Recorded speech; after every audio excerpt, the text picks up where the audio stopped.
Hi, this is Clark on Temptress. Today I'm going to talk about this, a DC to DC battery charger. I'm going to talk about why I don't like them. And, well, here's why.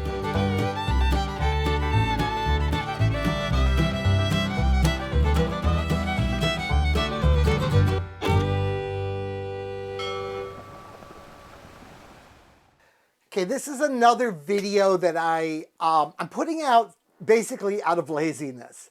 I help people with their boat installs an awful lot. I consult an awful lot, and people find these things and think they're the answer to their problems. And I'm constantly having to explain, very often in a lot of typing, why these are not the answer to your problem. So I'm going to do this video to tell you all why I don't like these darn things. And also so that in the future, instead of writing 3 paragraphs, I say, look at that video. So what is a DC to DC charger? Well, it's 2 things. It's DCDC and battery charger.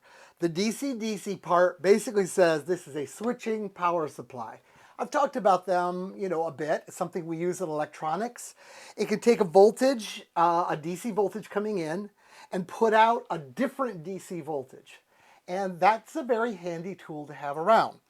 And then it's a battery charger. And a battery charger implies it's going to be good to the batteries on the downside. It's not going to overcharge them. It's going to do what is necessary to see that they have a good long life and aren't abused. I think these things fail on both accounts. And I'm not beating up this Renogy. It's as good as any of them.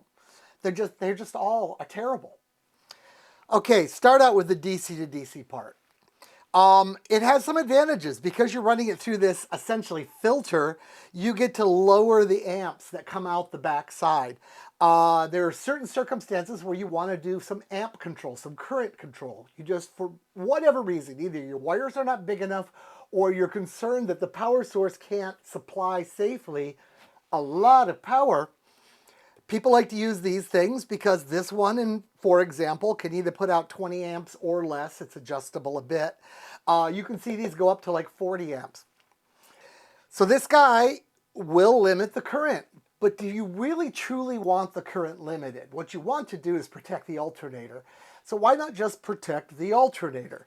Limiting the current that's coming out of the alternator, if you've got a problem with your alternator putting out current, that basically means you put a supercharged, overpowered alternator on that isn't continuous duty and won't run for hours and hours at full. Why would you want to just take 20 amps out of that? What was the reason for buying a 170 amp alternator if you're only going to limit it to 20 amps? But again, we'll get into that in the other video. So that's what these do, and they limit it way too far, in my opinion. Also, all DC to DC chargers are inefficient.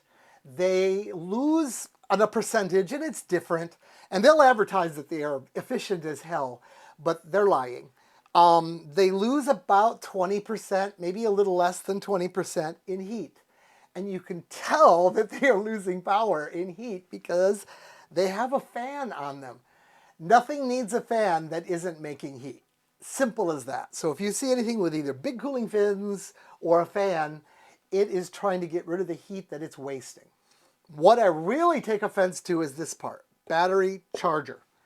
Now, it's a perfectly good lead battery charger. I would hook this to a lead bank and expect the battery charger section of this to do a fine job in protecting my lead batteries. But not lithium iron phosphate. And you've heard me say it. Of course, I'm promoting my product, but it's true. It's the only product on the market right now that is properly charging lithium iron phosphate. This guy is going to charge your lithium like lead. It's going to slightly overcharge your lithium every single day. And that will shorten the life of the lithium a lot. So it's a bad power supply and a bad battery charger. That's what I think is bad about it. Why do I own one? I got one here. And I actually use it. In fact, I've got it wired up right now for a use case that I just did. But let me tell you why I bought it. I have one on the boat too, but I've never used it. I bought it before I invented the whole bank manager approach and then realized bank manager was way better. So it just sits in a cupboard. But I bought this one specially for my truck camper. A modern truck doesn't put very much power out through its little tail light plug. They used to put out loads, but it's a thing with modern trucks. They just don't put out a lot. The reason for that wire is really only to recharge the emergency brake battery that's on some trailers. So they limit the current that comes out to be like an amp. And it's a good idea from a Ford point of view. It is. But from a run your camper, charge the battery when you're going down the road point of view, it's a terrible idea. So I want to be able to bypass that whole system and charge my batteries directly. And of course, my camper has a bank manager. So the bank manager protects the lithium. And I just use this to move 20 amps backwards. So it works that way quite well. Another use for it, and that's what it's wired up for right now, is girlfriend had a bad alternator. And before I put a new alternator in her car, I had to get her car here. So since she didn't use the idiot light to her advantage and drove it until the car stopped running, I needed to charge the battery up, and I needed to charge it at a distance. Now, I could have brought the truck up, jumper cables, left them both there, but what was actually easier is I grabbed a lithium battery, I hooked the alligator clamps onto her battery, I had the input side hooked to my battery, and then I just put a little simple on-off switch on here, hit the button, and it started pumping 20 amps into the battery. Because all of this was fairly small, I could sort of close the hood down on all of it on her car and leave it alone. And then I came back like an hour later, car started great, got it back to the house and fixed it up, new alternator, she's happy. For those little emergency and moving power around deals, they have some uses. But as I said, generally the way they're used in boats and sometimes campers, I just don't agree with. This may be my shortest video ever, and I get a lot of complaints that my videos are too long, so maybe I'm learning something here. So thanks for watching the video. Thanks in particular to you guys that are supporting me on Patreon. I've been not mentioning this in videos a lot. I don't want to harp on it. I'm not begging for money, but if you want to buy me a beer, sure, it's a great way. But why I'm going to mention it is a lot of people really would like some hand-holding, and I've made a very cost-effective way to get help. I kind of do it on the honor system. So you go to Patreon and you sign up the Dream Believer level, and then I'll take on your project. We'll talk on the phone, and as long as you think I'm helpful and we like each other, I'll keep helping you. And you just stay there as a supporter until you're tired of paying the money.